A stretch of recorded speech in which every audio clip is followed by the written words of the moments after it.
ಎಲ್ಲರಿಗೂ ನಮಸ್ಕಾರ. My YouTube ಚಾನಲ್ಗೆ ಸ್ವಾಗತ.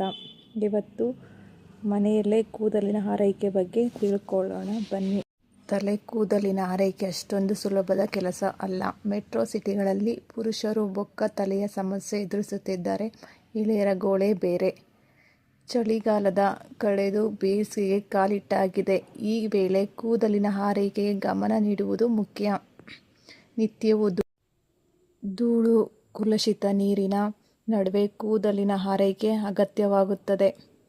ಪ್ರಮುಖವಾಗಿ ಕೂದಲಿನ ಆರೈಕೆಗೆ ಹೇರ್ ಪ್ಯಾಕ್ ಮಾಡುವುದು ಕಲಿತುಕೊಳ್ಳಿ. ಆ ಬಳಿಕ ಕೂದಲನ್ನು ಮೃದುವಾಗಿಸಲು ಅಗತ್ಯ ಕ್ರಮಗಳನ್ನು ಕೈಗೊಳ್ಳಿ. ಹೇರ್ ಪ್ಯಾಕ್ ಕೆಲ ವಸ್ತುಗಳ ಪೇಸ್ಟ್ ಆಗಿದ್ದು, ಇದನ್ನು 30 ನಿಮಿಷಗಳ ಕಾಲ ತಲೆಗೆ ಹಚ್ಚಿಕೊಳ್ಳಿ. ಆ ಬಳಿಕ ತಲೆ ಸ್ನಾನ ಮಾಡಿಕೊಳ್ಳಿ. ಪೇಸ್ಟ್ ತಲೆ ಕೂದಲಿಗೆ ಹಾಕಿಕೊಂಡ ವೇಳೆ ತಲೆಗೆ ಒಂದು ಪ್ಲಾಸ್ಟಿಕ್ ಕವರ್ ಮಾಡಿಕೊಳ್ಳುವುದು ಉತ್ತಮ. ಬಾಳೆಹಣ್ಣು ಹಾಗೂ ಮೊಟ್ಟೆ ಮಿಶ್ರಣವನ್ನು ಹಚ್ಚಿಕೊಳ್ಳುವುದು ಕೂದಲಿಗೆ ಹೊಳಪನ್ನು ನೀಡುತ್ತದೆ. 2 ಬಾಳೆಹಣ್ಣು 2 ಮೊಟ್ಟೆಯಲ್ಲಿ ಮಿಕ್ಸ್ ಮಾಡಿ ಅದಕ್ಕೆ ನಿಂಬೆ ಹುಳಿ ರಸವನ್ನು ಹಿಂಡಿ 2 ವಿಟಮಿನ್ ಇ ಕ್ಯಾಪ್ಸೂಲ್ಗಳನ್ನು ಸೇರಿಸಿ ಈ ಪೇಸ್ಟನ್ನು ತಲೆ ಕೂದಲಿಗೆ ಹಚ್ಚಿ ಅರ್ಧ ಗಂಟೆ ಬಿಟ್ಟು ಬಿಡಿ. ಕೂದಲಿಗೆ ಕವರ್ ಮಾಡಿಕೊಳ್ಳಿ.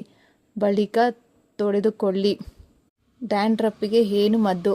ಮೆಂತೆ ಕಾಳುಗಳನ್ನು ಒಂದು ರಾತ್ರಿ ನೀರಿನಲ್ಲಿ ನೆನೆಸಿ ಅದನ್ನು ಅದುಮಿ ಪೇಸ್ಟಿನಂತೆ ಮಾಡಿ, ದಾಸವಾಳದ ಎಲೆ ಹಾಗೂ ಹೂವನ್ನು ಪೇಸ್ಟಿನಂತೆ ಮಾಡಿ 2 ಚಮಚದಷ್ಟು ಈ ಪೇಸ್ಟನ್ನು ಮೆಂತೆ ಪೇಸ್ಟಿಗೆ ಸೇರಿಸಿಕೊಳ್ಳಿ. ಈ ಮಿಶ್ರಣಕ್ಕೆ ಆಲಿವ್ ಆಯಿಲ್ ಸೇರಿಸಿಕೊಳ್ಳಿ. ಕೂದಲಿಗೆ ಹಚ್ಚಿ 20 ರಿಂದ 30 ನಿಮಿಷ ಬಿಟ್ಟು ಬಿಡಿ. ಬಳಿಕ ಚೆನ್ನಾಗಿ ಕೂದಲನ್ನು ತೊಳೆಯಿರಿ. ಮೃದುವಾಗಿಸಲು ಏನು ಮಾಡಬೇಕು? 1 ಕಪ್ ತೆಂಗಿನಕಾಯಿ ಹಾಲಿಗೆ 2 ಚಮಚ ಕರಿಬೇವನ್ನು ಪುಡಿ ಮಾಡಿ ಸೇರಿಸಿ. ಈ ಮಿಶ್ರಣವನ್ನು ಕೂದಲಿಗೆ ಹಾಕಿ 1 ಗಂಟೆಗಳ ಕಾಲ ಬಿಟ್ಟು ಬಿಡಿ. ಬಳಿಕ ಚೆನ್ನಾಗಿ ತೊಳೆಯಿರಿ. ಇಷ್ಟು ಮಾತ್ರವಲ್ಲದೆ 1 ಚಮಚ ಬಾದಾಮಿ ಆಯಿಲ್ಗೆ 1 ಮೊಟ್ಟೆ ಮಿಶ್ರಣ ಮಾಡಿ ಅದಕ್ಕೆ ನಿಂಬೆ ಹಾಗೂ 1 ಚಮಚ ಶುದ್ಧ ಗ್ಲಿಸರಿನ್ ಸೇರಿಸಿಕೊಳ್ಳಿ. ಕೂದಲಿಗೆ ಹಚ್ಚಿ ಸುಮಾರು 1 ಗಂಟೆಗಳ ಕಾಲ ಬಿಟ್ಟು ಬಿಡಿ. ಕೂದಲಿಗೆ ಪ್ಲಾಸ್ಟಿಕ್ ಕವರ್ ಮಾಡಿಕೊಳ್ಳಿ.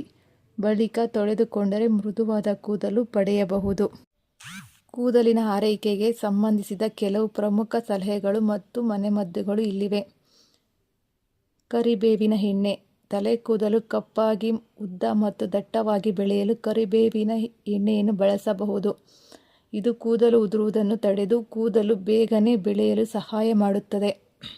Hair pack. ಮನೆಯಲ್ಲೇ ಸುಲಭವಾಗಿ ಹೇರ್ ಪ್ಯಾಕ್ ಮಾಡಿಕೊಳ್ಳುವುದರಿಂದ ಕೂದಲನ್ನು ಮೃದುವಾಗಿಸಬಹುದು. ಪೌಷ್ಟಿಕ ಆಹಾರ.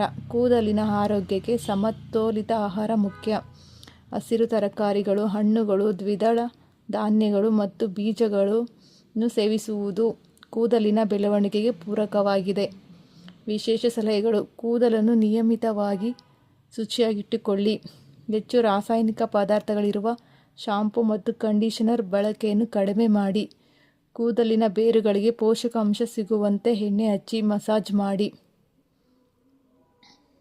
Health tips. ಕೂದಲು ಉದುರುವುದು, ಚರ್ಮ ಹಾಳಾಗಲು ಈ ರೀತಿಯ ಆಹಾರಗಳೇ ಕಾರಣ. ಎಚ್ಚರವಿರಲಿ. ಕೂದಲು ಮತ್ತು ಚರ್ಮದ ಆರೈಕೆಯಲ್ಲಿ ಆಹಾರದ ಪಾತ್ರ ಹೆಚ್ಚಾಗಿರುವ ಕಾರಣ ನಾವು ತೆಗೆದುಕೊಳ್ಳುವ ಆಹಾರದ ಬಗ್ಗೆ ಕಾಳಜಿ ವಹಿಸಬೇಕು. ಬನ್ನಿ, ಹಾಗಿದ್ರೆ ಕೂದಲು ಮತ್ತು ಚರ್ಮವನ್ನು ಹಾನಿಗೊಳಿಸುವಂತಹ ಆಹಾರ ತಪ್ಪುಗಳು ಯಾವುವು ನೋಡೋಣ. ಆರೋಗ್ಯ ಚೆನ್ನಾಗಿರಲು ಆಹಾರವೇ ತುಂಬ ಮುಖ್ಯ. ನಾವು ಏನು ತಿಂತೇವೆ, ಎಷ್ಟು ತಿನ್ನುತ್ತೇವೆ ಅನ್ನುವುದರ ಮೇಲೆ ನಮ್ಮ ಸಂಪೂರ್ಣ ಸ್ವಾಸ್ಥ್ಯ ಅಡಗಿರುತ್ತದೆ. ಆಹಾರ ಅತಿಯಾಗಲೂ ಬಾರದು, ಕೊರತೆಯೂ ಆಗಬಾರದು. ಕೂದಲು ಮತ್ತು ಚರ್ಮದ ಆರೋಗ್ಯದಲ್ಲಿ ಆಹಾರದ ಪಾತ್ರ. ಸರಿಯಾದ ಮತ್ತು ಪೌಷ್ಟಿಕ ಆಹಾರ ನಮ್ಮ ಆರೋಗ್ಯವನ್ನು ನಿರ್ಧರಿಸುತ್ತದೆ. ಜೊತೆಗೆ ನಮ್ಮ ಕೂದಲು ಮತ್ತು ತ್ವಚೆಯ ಆರೋಗ್ಯದ ಗುಟ್ಟು ಕೂಡ ಆಹಾರದಲ್ಲಿಯೇ ಇದೆ. ಕೂದಲು ಮತ್ತು ಸ್ಕಿನ್ ವಿಚಾರಕ್ಕೆ ಬಂದರೆ ಪೋಷಕಾಂಶಗಳ ಕೊರತೆ, ಅನಾರೋಗ್ಯಕರ ಆಹಾರ ಪದ್ಧತಿ ಮತ್ತು ಕೆಲವು ಆಹಾರಗಳ ಅತಿಯಾದ ಸೇವನೆಯು ಶುಷ್ಕತೆ, ಸ್ಪ್ಲಿಟ್ ಹೇರ್, ಮೊಡವೆ ಮತ್ತು ಅಕಾಲಿಕ ವಯಸ್ಸಾಗುವಿಕೆಗೆ ಇವುಗಳಿಗೆ ಕಾರಣವಾಗಿದೆ. ರಾತ್ರಿ ಮಲಗೋ ಮುನ್ನ ಈ ಮಾತ್ರೆಗಳನ್ನು ತಿಂತೀರಾ? ಹಾಗಾದರೆ ಮೊದಲೇ ಎಚ್ಚರ ವಹಿಸೋದು ಬೆಟರ್. ಕೂದಲು ಮತ್ತು ಚರ್ಮದ ಆರೈಕೆಯಲ್ಲಿ ಆಹಾರದ ಪಾತ್ರ ಹೆಚ್ಚಾಗಿರುವ ಕಾರಣ ನಾವು ತೆಗೆದುಕೊಳ್ಳುವ ಆಹಾರದ ಬಗ್ಗೆ ಕಾಳಜಿ ವಹಿಸಬೇಕು. ಬನ್ನಿ, ಹಾಗಿದ್ರೆ ಕೂದಲು ಮತ್ತು ಚರ್ಮವನ್ನು ಹಾನಿಗೊಳಿಸುವಂತಹ ಆಹಾರದ ತಪ್ಪುಗಳು ಯಾವ್ಯಾವು ನೋಡೋಣ. ಕೂದಲು ಮತ್ತು ಚರ್ಮವನ್ನು ಹಾನಿಗೊಳ್ಳುವುದು ಹೇಗೆ? ಪ್ರೋಟೀನ್ ತೆಗೆದುಕೊಳ್ಳದೇ ಇರುವುದು. ಕೂದಲು ಬೆಳವಣಿಗೆ ಮತ್ತು ಚರ್ಮಕ್ಕೆ ಪ್ರೋಟೀನ್ ಅತ್ಯಗತ್ಯ, ಏಕೆಂದರೆ ಪ್ರೋಟೀನ್ ಕೆರಾಟಿನ್ ಮತ್ತು ಕಾಲಜನ್ಗೆ ಬಿಲ್ಡಿಂಗ್ ಅನ್ನು ಒದಗಿಸುತ್ತದೆ. ಹಾಗಾಗಿ ಕಡಿಮೆ ಪ್ರೋಟೀನ್ ಆಹಾರವು ಕೂದಲು ಮತ್ತು ಸ್ಕಿನ್ ಅನ್ನು ಹೆಲ್ದಿಯಾಗಿಡುವುದಿಲ್ಲ. ಹೆಚ್ಚು ಸಕ್ಕರೆ ಸೇವನೆ. ಹೆಚ್ಚು ಸಕ್ಕರೆ ತಿನ್ನೋದು ಗ್ಲೈಕೇಷನ್ ಅನ್ನು ಪ್ರಚೋದಿಸುತ್ತದೆ. ಕಾಲಜನ್ ಮತ್ತು ಎಲಾಸ್ಟಿನ್ ಅನ್ನು ಹಾನಿಗೊಳಿಸುತ್ತದೆ. ಇದು ಚರ್ಮದ ಸುಕ್ಕು, ಮೊಡವೆಗಳಿಗೆ ಕಾರಣವಾಗುತ್ತದೆ. ಹೆಚ್ಚಿನ ಸಕ್ಕರೆ ಸೇವನೆಯು ನೆತ್ತಿಯ ಉರಿತವನ್ನು ಉಂಟುಮಾಡಬಹುದು, ಇದರಿಂದ ಹೇರ್ ಫಾಲ್ ಉಂಟಾಗಬಹುದು. ಆರೋಗ್ಯಕರ ಕೊಬ್ಬಿನ ಸೇವನೆಯ ಕೊರತೆ. ಕೊಬ್ಬು ಅಂದಾಕ್ಷಣ ಜನರು ದೂರ ಸರಿಯುತ್ತಾರೆ, ಆದರೆ ದೇಹಕ್ಕೆ ಆರೋಗ್ಯಕರ ಕೊಬ್ಬಿನ ಅವಶ್ಯಕತೆ ತುಂಬ ಇದೆ. ಆರೋಗ್ಯಕರ ಕೊಬ್ಬಿನ ಸೇವನೆಯನ್ನು ಕಮ್ಮಿ ಮಾಡದಲ್ಲಿ ಕೂದಲು ಮತ್ತು ಚರ್ಮ ಹಾನಿಗೊಳಗಾಗಬಹುದು. ಅದೇ ಒಮೆಗಾ 3 ನಂತಹ ಕೊಬ್ಬುಗಳು ಕೂದಲನ್ನು ಹೊಳೆಯುವಂತೆ ಮತ್ತು ಚರ್ಮವನ್ನು ಮೃದುವಾಗಿರಿಸುತ್ತದೆ. ನಿರ್ಜಲೀಕರಣ.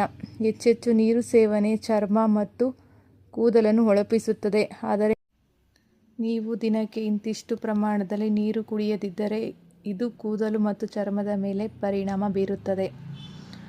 ಸಾಕಷ್ಟು ನೀರು ಕುಡಿಯುವುದರಿಂದ ಪೋಷಕಾಂಶಗಳು ಕೂದಲು, ಕಿರುಚೀಲಗಳು ಮತ್ತು ಚರ್ಮದ ಕೋಶಗಳನ್ನು ತಲುಪುತ್ತವೆ. ಸಂಸ್ಕರಿಸಿದ ಆಹಾರ ಸೇವನೆ. ಸಂಸ್ಕರಿಸಿದ ಆಹಾರಗಳಲ್ಲಿ ಉಪ್ಪು, ಟ್ರಾನ್ಸ್ ಕೊಬ್ಬುಗಳು ಮತ್ತು ಸಂರಕ್ಷಕಗಳು ಅಧಿಕವಾಗಿರುತ್ತವೆ ಮತ್ತು ಚರ್ಮವನ್ನು ನಿರ್ಜಲೀಕರಣಗೊಳಿಸುತ್ತದೆ ಮತ್ತು ಹಾರ್ಮೋನ್ ಸಮತೋಲನವನ್ನು ಅಡ್ಡಿಪಡಿಸುತ್ತದೆ.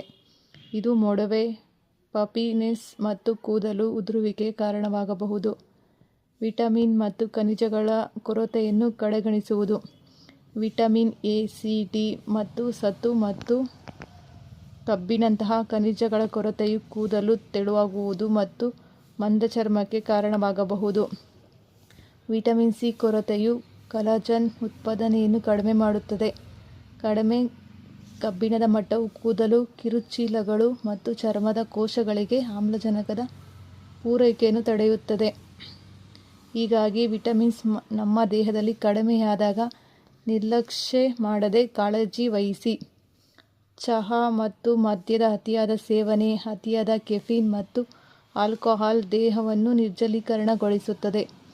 ಇದು ಶುಷ್ಕ, ಹೊಳಪಿಲ್ಲದ ಚರ್ಮ ಮತ್ತು ಕೂದಲಿಗೆ ಕಾರಣವಾಗುತ್ತದೆ. ಇವು ಪೋಷಕಾಂಶಗಳ ಹೀರಿಕೊಳ್ಳುವಿಕೆಯನ್ನು ಅಡ್ಡಿಪಡಿಸುತ್ತವೆ.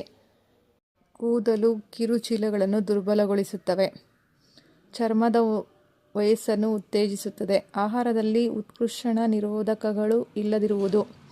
ಚರ್ಮದ ಕೋಶಗಳು ಮತ್ತು ಕೂದಲು, ಕಿರುಚೀಲಗಳನ್ನು ಹಾನಿಗೊಳಿಸುವ ಸ್ವತಂತ್ರ ರಾಡಿಕಲ್ಗಳನ್ನು ಶಮನ ಮಾಡುತ್ತವೆ. ಉತ್ಕೃಷ್ಟ ನಿರೋಧಕಗಳು.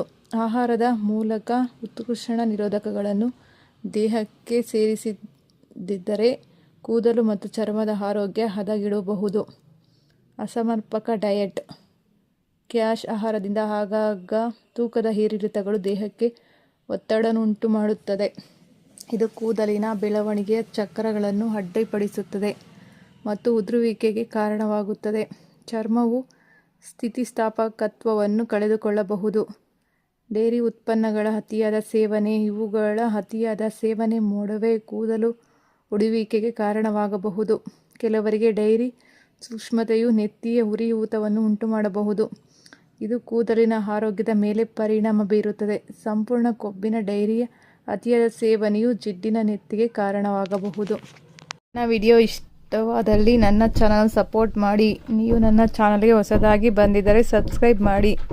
ನಿಮಗೆ ನನ್ನ ವಿಡಿಯೋ ಬಗ್ಗೆ ಏನೆನಿಸಿತು ಎಂದು ಕಮೆಂಟಲ್ಲಿ ತಿಳಿಸಿ. ನಿಮಗೆ ವಿಡಿಯೋ ಇಷ್ಟವಾದಲ್ಲಿ ಲೈಕ್ ಮಾಡಿ, ಶೇರ್ ಮಾಡೋದು ಮರಿಬೇಡಿ. ಧನ್ಯವಾದಗಳು.